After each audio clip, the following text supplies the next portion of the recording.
Welcome to the Ontological Experience, a space for connected, authentic conversations about the ontological framework and tools. I'm your host, Mark Robertson. Good afternoon. It's a Thursday afternoon here in Nashville, Tennessee. So good afternoon to all my viewers and listeners of the Ontological Experience. This is actually the second person that I have had the honor to speak to as part of the Ontological Experience. And I'm thrilled today to have as my guest Veronica Olalla Love. She is the CEO of Newfield Network. And Veronica and I met, I think it was over 20 years ago, Veronica, in around 2003 or so in Santa Fe at the Newfield, it was the Newfield Alumni Conference. And I didn't know Veronica before that time and was introduced to her and asked to do a little bit of work with her on myself. And so we did. And here she is, this person that didn't know me and just took me in and worked with me and coached me. And it was a big wow at that time. And it seems like we have intersected along the path for the last 20 something years. I was thinking today, like, it's almost like every time I've needed a little bit of help and a little adjustment, Veronica shows up. And so, whatever that may mean, but I'm absolutely honored to have you in my life as a friend and a colleague, and to have you as a guest on the Ontological Experience.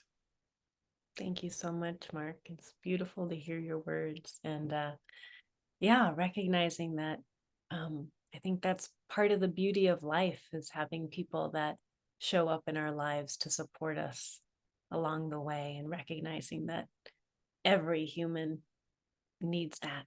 So Yeah. Beautifully said. Really beautifully said.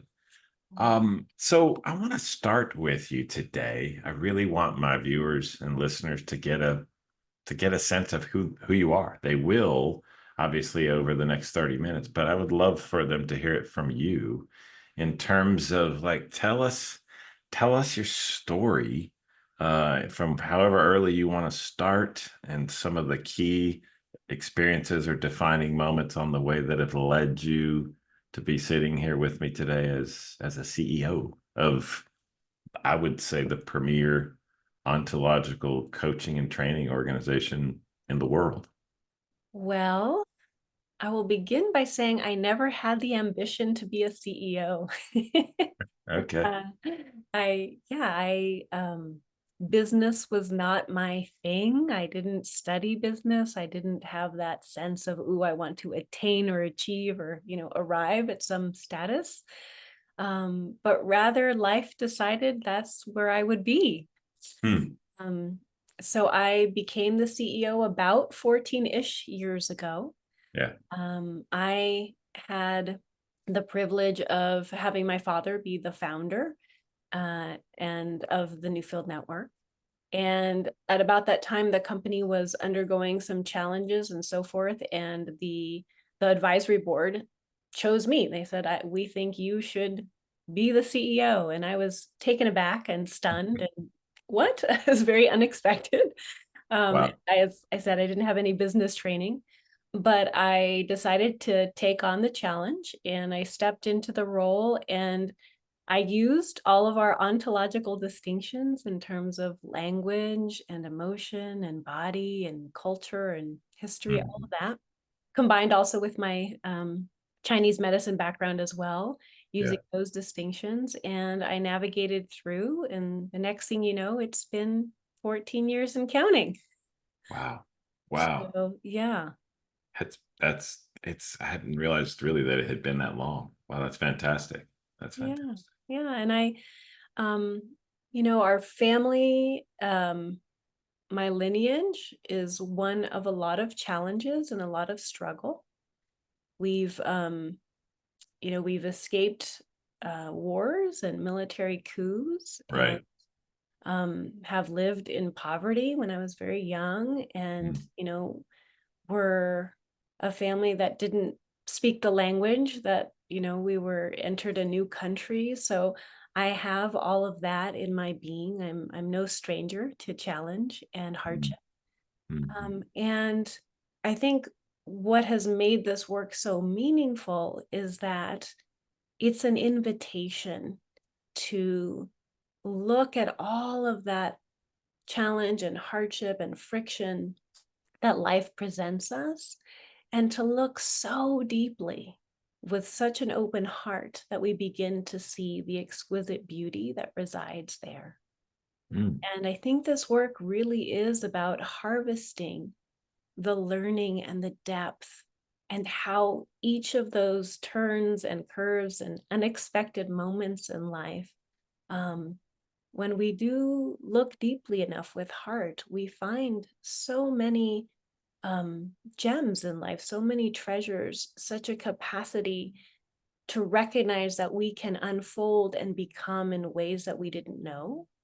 mm, And I think that that's really at the heart of this work, is to recognize that we are perpetually unfolding, mhm, and that that unfolding um, guides us in terms of how we get to relate to ourselves as a human, and how we get to choose to relate to other people.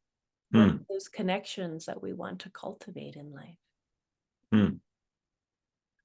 I'm struck, Veronica. So I just have to say this, like, as I listen to you, initially it was about thinking about the ontological, what I'll call framework, right? The way that I learned this work, it was both through an organization called Education for Living prior to going to Newfield and then becoming a Newfield mentor coach. But the way I heard our ontology defined one way is our way of being.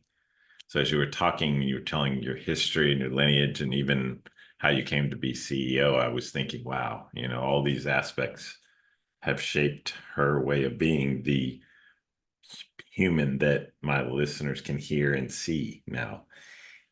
More than that, though, after as you kept talking, I was struck by something. The ontological framework is the idea that we are this coherent bundle of language, emotion, and body, or body, emotion, language is the order I think that Newfield does it in. Your language, you, this is why I realize I really dig you, is you use language like exquisite and heart and unfold. You use language in a way that I don't think anybody else that I know does. And I was just reminded of that yet again in listening to you. That's what comes across so strongly to me. And the word is maybe too small, but hope, like out of the way you speak feels like this showing up or opening for hope for all of us, heart and unfolding. So do you have a reaction at all to that? Yeah, absolutely. So you're, as you're expressing this opening, this blossoming gesture, um, I think that we can reside and practice that capacity as we also get to know its polar opposite of collapse, as we Mm, get to experience and learn around contraction and shrinking and all of mm, that. mm, Because I think that it's in the discovery that, life has these underlying gestures and movements. And when we are able to attune to those, there's so much discovery there. And so this sense that our words can touch another human being and activate an emotion, right, is such proof that we are not separate, right? We live in the myth of separation. We live in the yeah. sense that I'm an individual over here and you're over there. Yeah.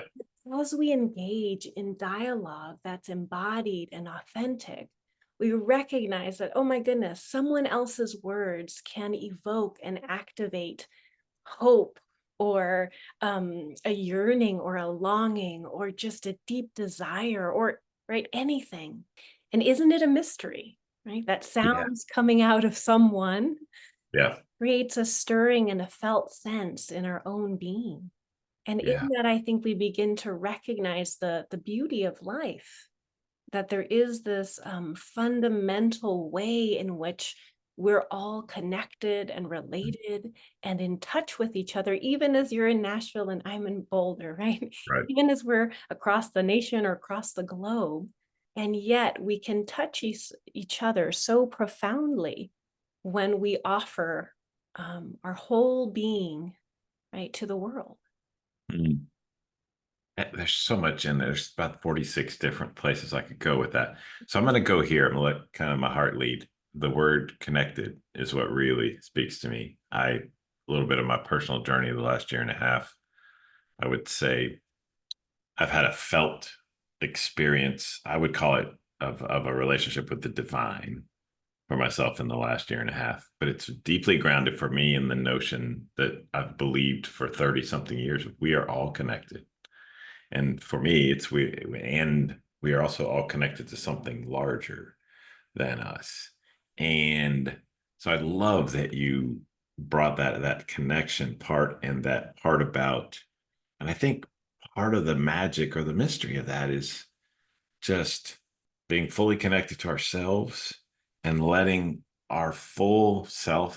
These weird words just sound too small, Veronica, but breadth of being, like allowing our full being to show up in every moment, and the magic that can happen, from that connection, as you say. And a little piece of it is maybe a little piece, maybe a big piece is language, right? Like the words, the conversations we have can change each other. So I guess thank you for sharing that. And I don't know if there's more you want to say behind that.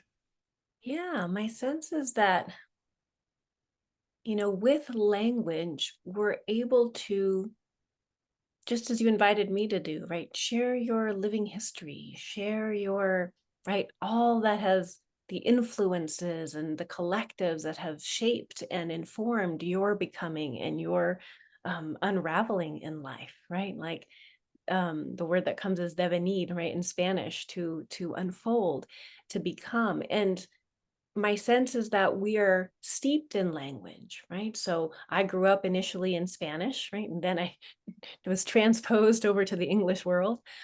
So every language has its unique perspectives. There's multiple right within.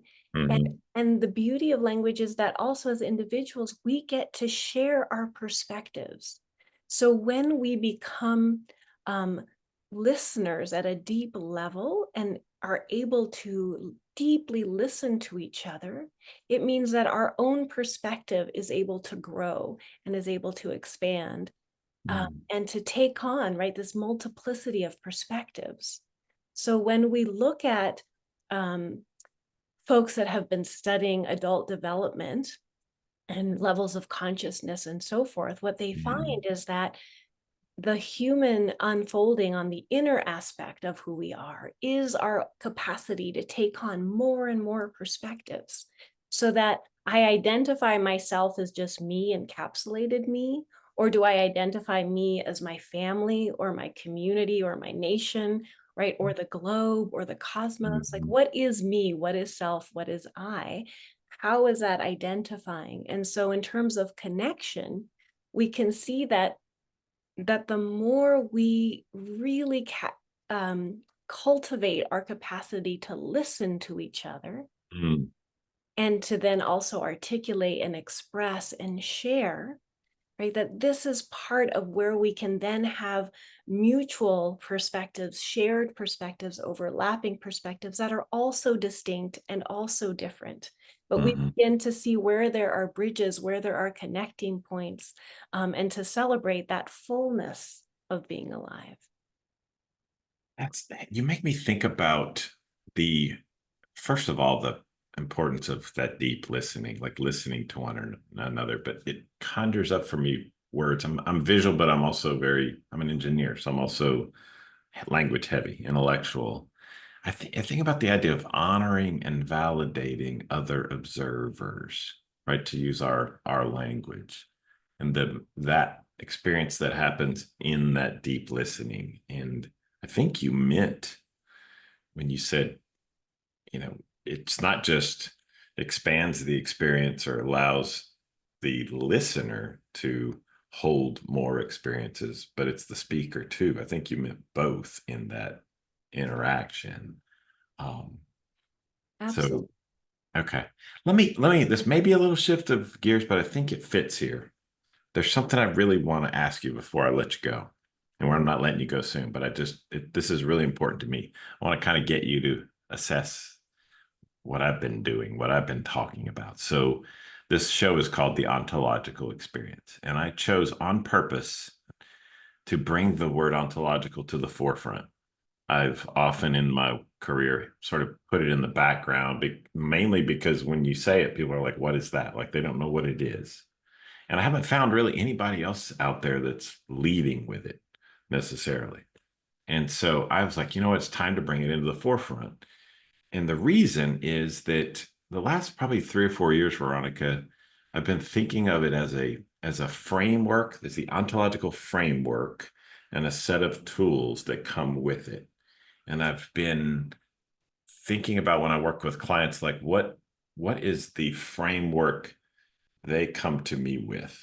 Like, what is the worldview? What is the construct they come to me with? What is their way of being? And I make an assessment that, like, in many ways, whatever they've learned from their family, from their community, from the educational system, their culture, all those influencers, um, many people have a framework that is inadequate, incomplete, or just flat out doesn't work for them in terms of trying to do life in the way they're trying to do life. And I hesitate to say wrong because it's not wrong. It's just another one. But it's like I notice cliches and beliefs people have about how to do relationship and how to be healthy and how to have self-worth and how to feel good about themselves, how to have the best relationship with themselves, all of that. Like they just feel too small, like they're little tweets or Twitter sound bites, or they're incomplete, they're inadequate, and they don't work. So it's like with the best intentions, everyone is trying to live a whatever healthy, robust life, but they're operating with a framework that isn't powerful enough for what they desire, which is where the ontological framework to me comes in. I'm getting to the place now where I'm like, this is just better. Like, you have to learn this. You have, like, I almost promise you this is better. Here, let me teach you, let me coach you. Like, can you react to the notion of this? The ontological framework is just better, it's more powerful.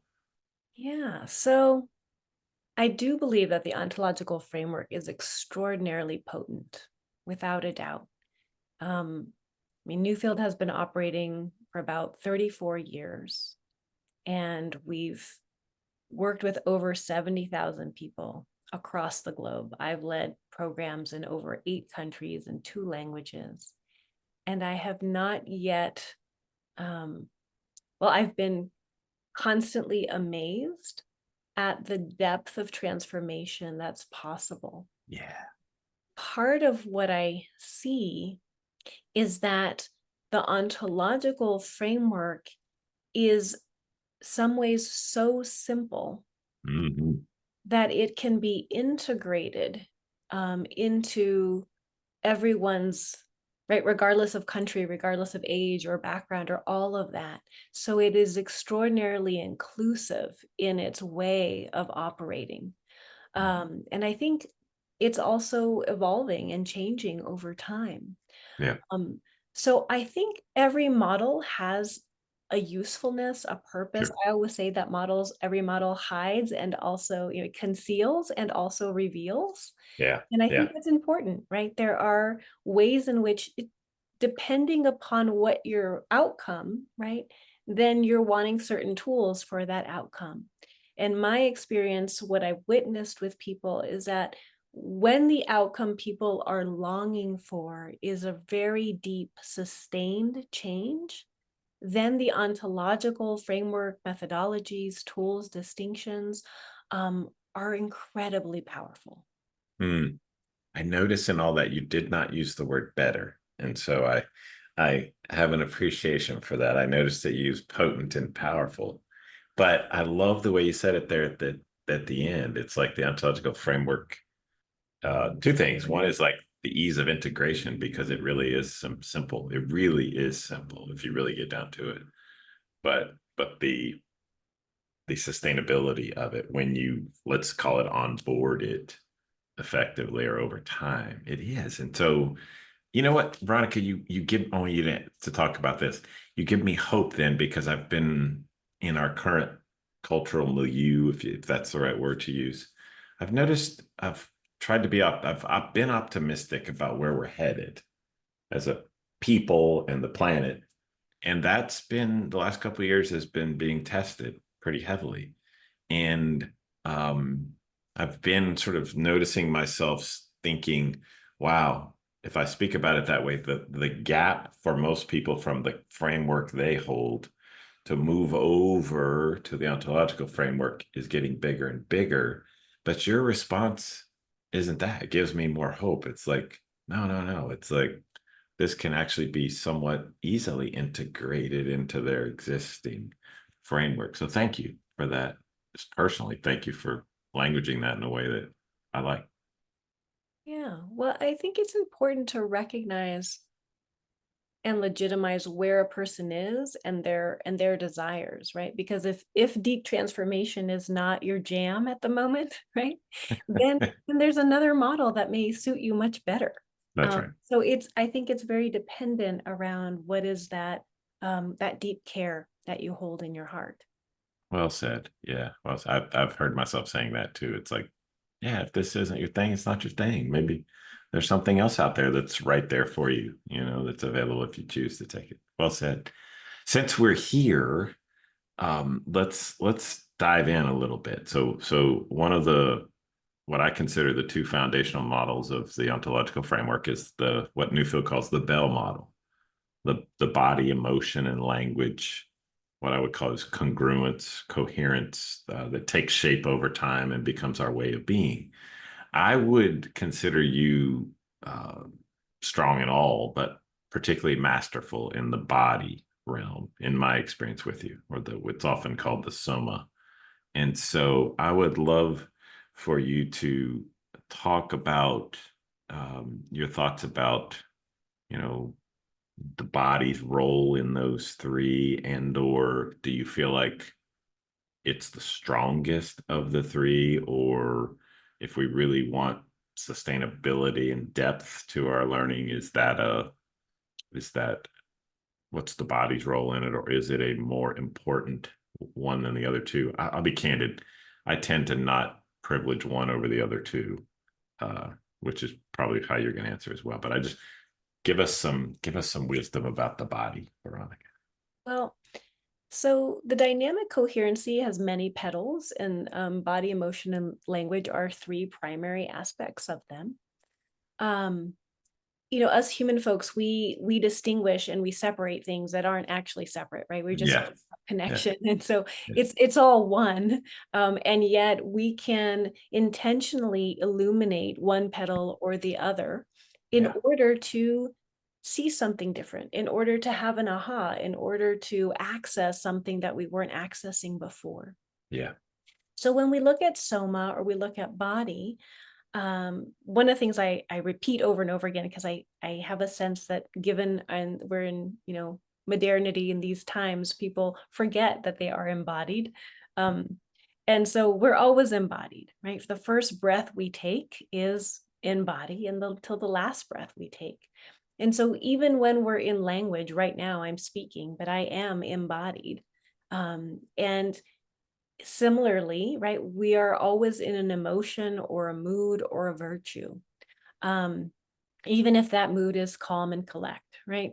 So yeah, when we're yeah, looking at that intersection of how are all of those moving, and we call it dynamic precisely because it's not static or fixed, but mhm, rather as life presents itself, as we engage in life, there is an arising of how our dynamic coherency is moving.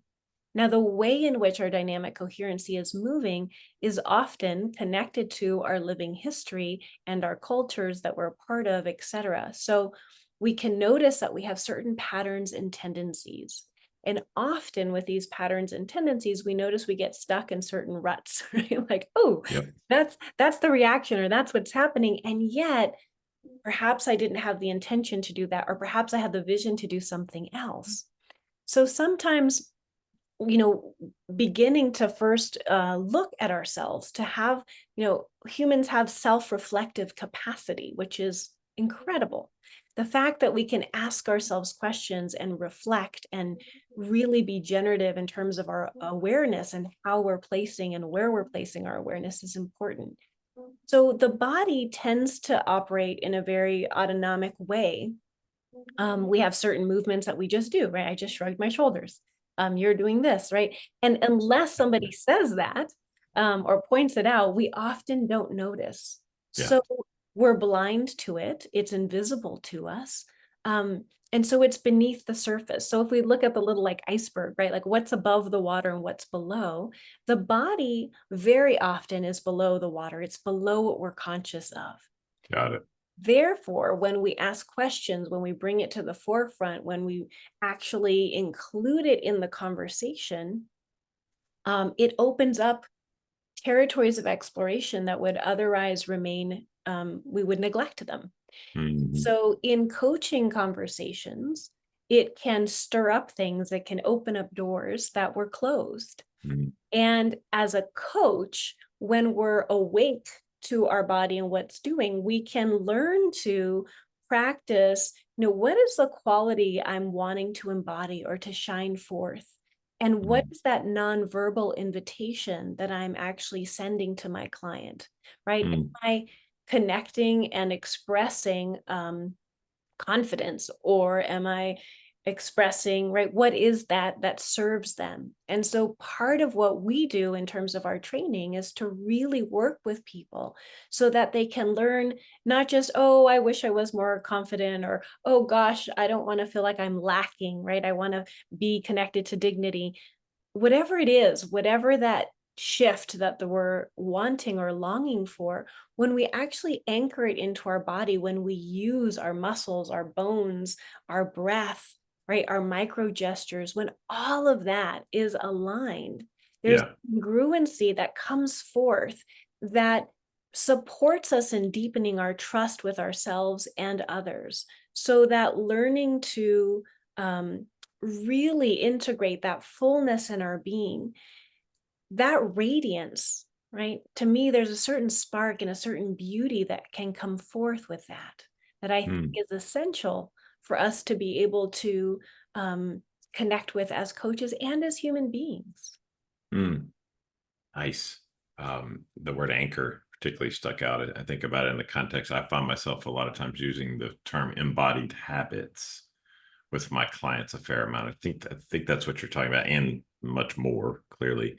But you remind me of, in my early experience with the ontological work through Education for Living, and I've seen it at Newfield too, but it was striking, I think, because it was so new with Education for Living. This was in the early '90s, so 34 years ago. We would do a weekend workshop, and people would come on a Friday in their bodies, looking a certain way, moving a certain, sitting, all of that. Sometimes by like Sunday morning, uh, people walk in the room and literally the reaction is, who is that? Almost, and literally there have been times where like, who is that? This person isn't in our workshop. We've got to get them to leave. And then you realize, oh my gosh, that's so and so from Friday. Wow. And literally their body is different. They literally look different.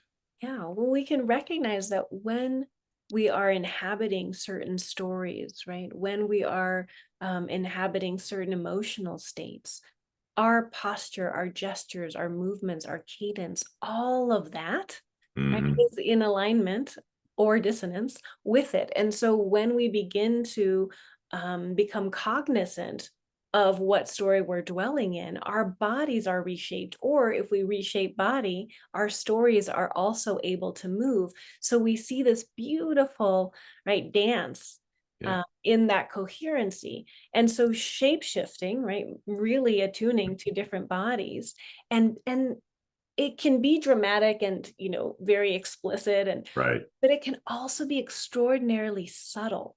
And Yep. the subtle shifts can support us so much in every day, right? Like we're in a work meeting, we can't necessarily stand up and jump 12 times, right? We can't do something necessarily so extreme. However, there are other things that we can do, right? Yeah. Just shifting a little bit in our seat, anchoring in this way or that way. So the somatic work really provides a doorway into our inner landscape, and then also how we're interacting and engaging with others. Nice. I want you to speak about something else, just curiosity that popped up for me, the brain, as you were talking about all that. Like, so yeah, we have this corporal body and we have a biology and all that stuff, but what's your perspective on the brain in all that? Yeah, well, it's funny because our understanding of the brain has changed throughout history.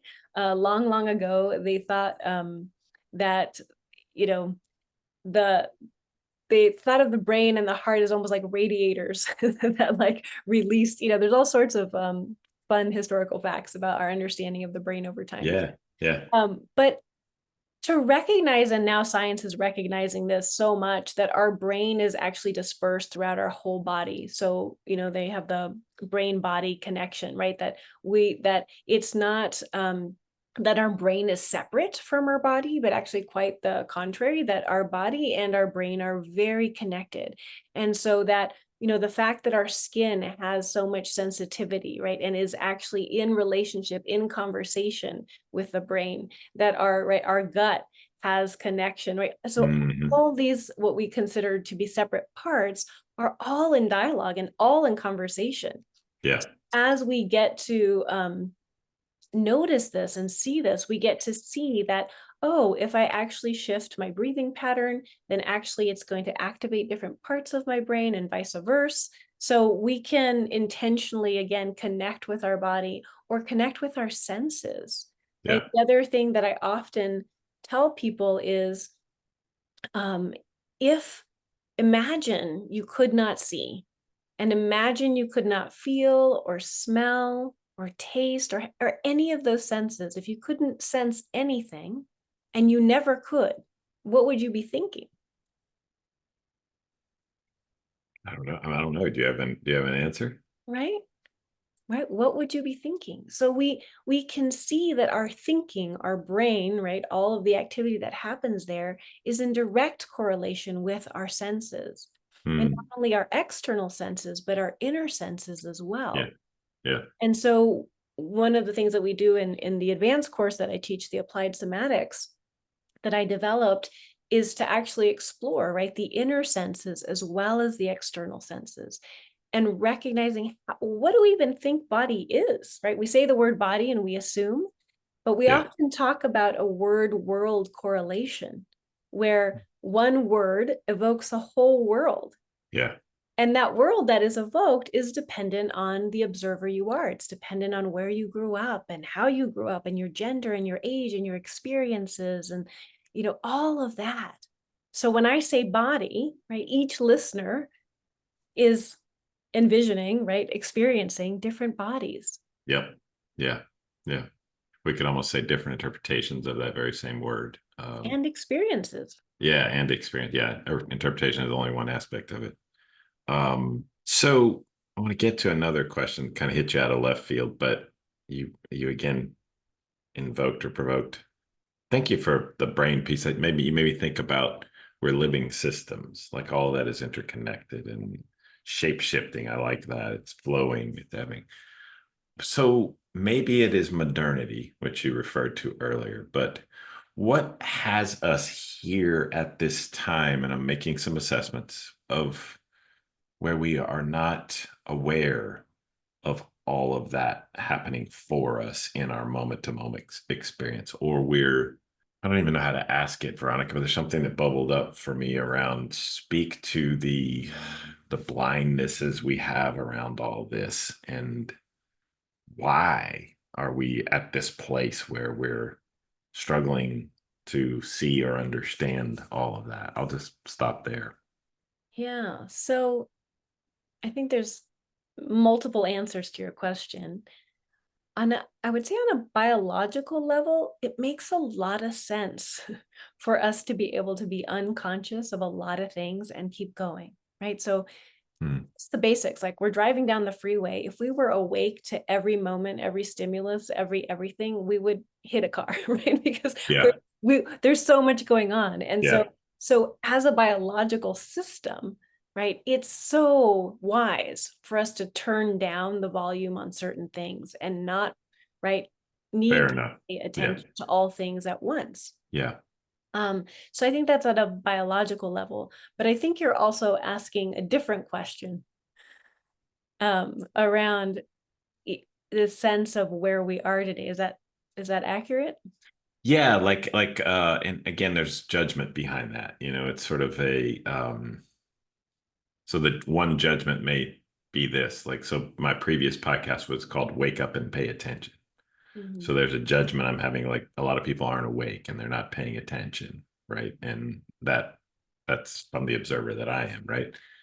I see, let me say it a different, I see at the observer I am, I believe there's just so much suffering out there. And I would even call it unnecessary suffering. And I've always been curious about history and how we got here with things. So it's like, why are we here? How did we get here? Why didn't the ontological framework win out in the 1500s and we're all here like living wonderfully and evolved, and or is it the crisis of modernity that is the thing that trapped us and has us here suffering? Does that Yeah. make sense? Yeah. Well, I think, if we hold what comes to mind when you speak that is the post-tragic worldview. And I think Hmm. many of us live in a tragic worldview. Um, Hmm.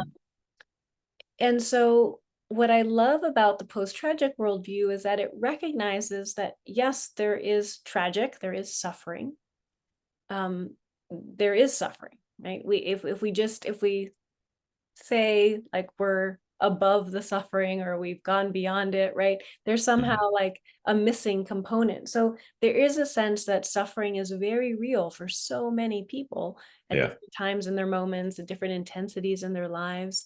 Um, and the post-tragic worldview invites us to really begin to face that suffering, to Hmm. actually acknowledge it, to look at it, and then to see and question our relationship to it.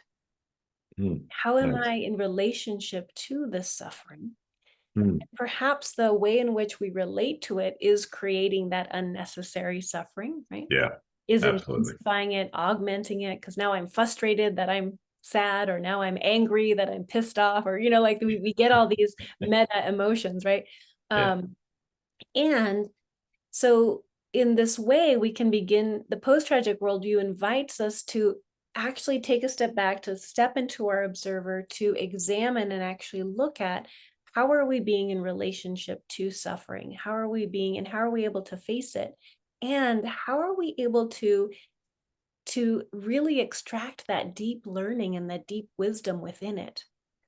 Hmm. Funnily enough, my experience has been that when I finally have that deep courage to face the exact thing I really do not want to face, the thing I am most rejecting, I am most averse to, right? Yeah. In that moment, when I have that deep courage to be with it, Hmm. to examine it, that's often the place where it begins to actually transmute and Yeah. dissolve, and that's where that whole alchemical process begins, and Yeah. something else blossoms from, right, that chaos or that. So all of those things, like, and I think that's the beauty of what our coaching work does, is that it supports us human folks to access that courage, Hmm. access that place where we think, oh my gosh, I don't know if I can do this. Hmm. I don't know if I have what it takes. I don't know, right? All those moments of doubt and uncertainty and ambiguity, and Yeah. all those moments of like despair and get me out of here, the flight fight response, when Yeah. all of that comes to the surface, right? How do we be in those moments? And Hmm. so for me, the practice of the ontological work is really about living well. It's recognizing that it's not, as one of my mentors used to always say, it's not that, if I'll have a breakdown, it's like, when is the breakdown going to happen, right? When we Yeah. know life presents as breakdowns, Yeah. but then Yeah. Yeah. how am I going to be with it? Yeah. Emotionally, in my body, Yeah. right? In my story, in relation to other humans asking for support. Like, Yeah. how do I go through those moments in life that seem unbearable? And then what do I do collectively with that? Hmm. I think when we can support each other in exploring those difficulties and those pain points, um, that's where, right, the resilience comes. That's where, oh, I can tell you this story that does inspire hope. I can tell you this moment when I was so down and so miserable, right? And say it with authenticity and sincerity and realness, Yes. Yes. right? And say like, Yes. I'm human too. And, Yes. and be with each other in the muddiness and the messiness and the hardness of life. Yeah. And in that place, then activate our compassion for each other. Yeah. It's this beautiful word. I don't know if you know sonder. Have you heard of the word sonder? No. So there's this thing called the Dictionary of Obscure Sorrows by John Koning. And Hmm. he mentions all of these beautiful words that are describing emotions that are often kind of like in the outskirts of being alive. And so he kind of names the nebulous in a way. And he has come up with this word sonder, which is this realization that the person I'm talking with, their life has complexity and has vividness just like yours. Beautiful. Right? We often treat each other like, oh, you're an object out there and I just see external mark, but I don't Yeah. really get that you have this heart and emotion and lived experiences and you are this whole trajectory of life, right? So when we encounter each other in that way, Mm. I am witnessing you and able to be with you so deeply, Mm. right? And you with me. Hmm. That relationship, that radical revision of how we get to really be with each other and honor the fullness of the living experience, those moments of glory and yes and celebration, right? All the way down to the misery, like that full Yeah. spectrum, Pain. Yeah. So, that yeah. whole arc of life. Mm. Mm.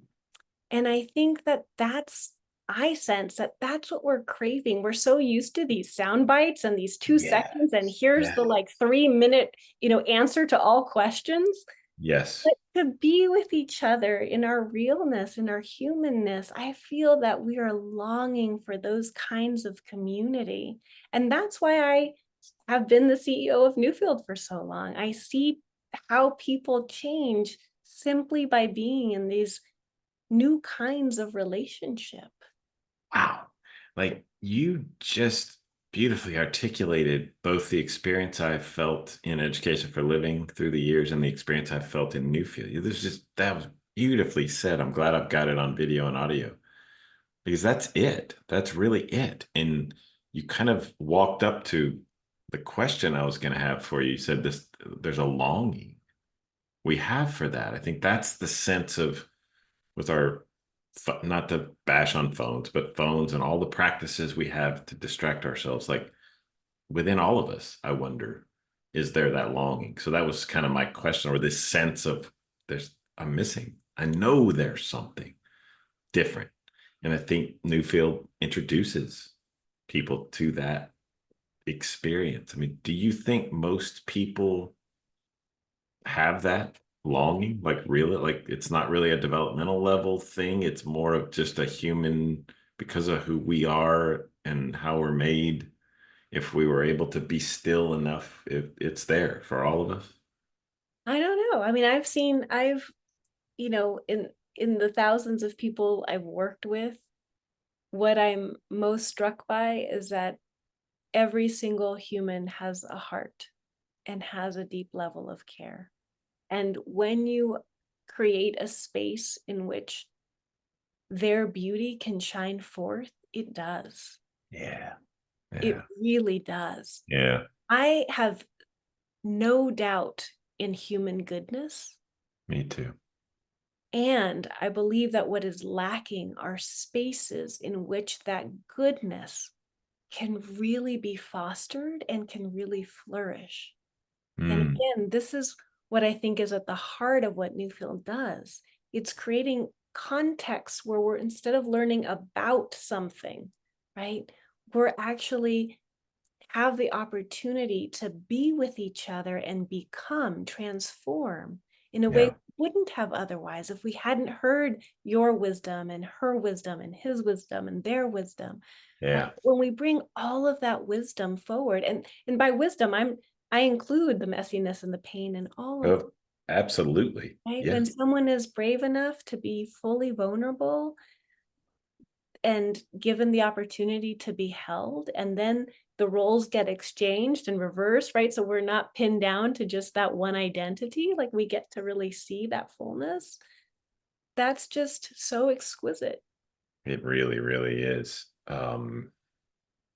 Yeah, the smart aleck in me wants to say, you and I have been talking for 45 minutes.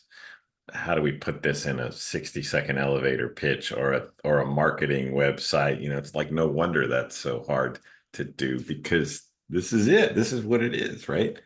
And you also reminded me, Veronica, I'll share, like I had a session yesterday afternoon with a group of 46 people and led them, set a context, led them through some things, and they were really authentic, really vulnerable.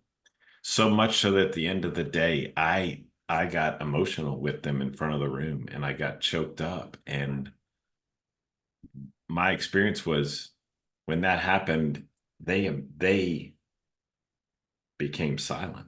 Like it was like woof, and they were all just like right with me, and it was like, and I, cried and I was like, but reflecting now on that, I've seen that over and over and over. When we be like fully there, others just, is so it's There's that, awakening to allowing ourselves to become re-enchanted with life. mm, My sense, like when you were speaking, that silence, there's so many different kinds of silence, right? And when I listen to you share that, there's a sacredness to that silence when someone is so with you, right? That even their inner thoughts cease and they're just so present, right? And that kind of empathy, that kind of compassion, that's what I believe we need today, I do too. I do too. right? Can we be with each other so fully that we're mesmerized? We're mesmerized by each other. Yeah, beautiful. I'm debating in my head. I want to end it here on that because that's such a beautiful place to end. And this other part of me wants to ask you a fluffy, nonsensical question. So I'm going to ask it. And if we need to edit that out, we'll edit that. Sure. This has been beautiful, by the way. Thank you so much for all of this. It's wonderful. And I want for my listeners and viewers to hear, like, so Veronica Olalla Love is moving through her day. I know she's a wife, she's a mother, she's a CEO. I can't imagine this is what's spinning through your head 24 hours a day as a human.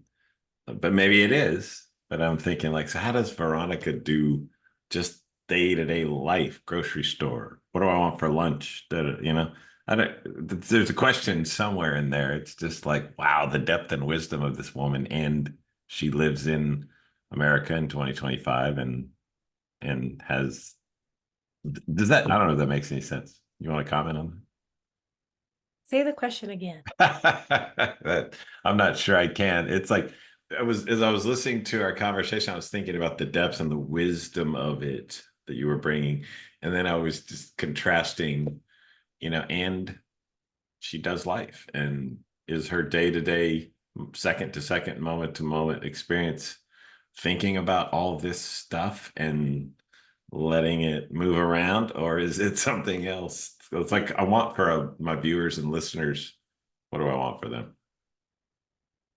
I don't know what I want, Veronica. It's just like I'm just wondering about your experience. Like, is it? I Yeah, I would share that one, I am so deeply supported by my husband. I Hmm. have a phenomenal husband, and I'm very supported by him in life. I feel so grateful. I have an extraordinary daughter who I adore, and teaches me every day. Every day. I'm just awed and learning from her. And I have intentionally woven in so many practices in my life to support me through the ups and downs and all arounds. One of the things that that is my great passion in life is art and painting. And I have learned so much from my artistic practice because there's a way in which when I'm painting, there's a canvas that's X size. And I really have this practice of what is the design? What is going to be the composition, the visual harmony? Will this be in vivid tones of warms, or is this going to be muted, cool tones, or, will it be complementary or analogous colors? Like there's all these questions around what will become. And there's a play of planning and what will emerge and what is that mix of those. And then there's all those surprises like, oh, brush stroke move this way, or this paint mixed with this paint, or, oh my gosh, I'm just going to turn it upside down and see what happens from this angle. I like it better this way. Yeah. So there's all of these ways in which the paint also, there's a dialogue between the paint, the canvas, and the artist that's all happening. And for me, being in that, there's a sense of, one, am I present to it all? Yeah. And two, just anchoring in the sense of like, can I be in contact with the beauty? Like the question of beauty is so fundamental in my life, right?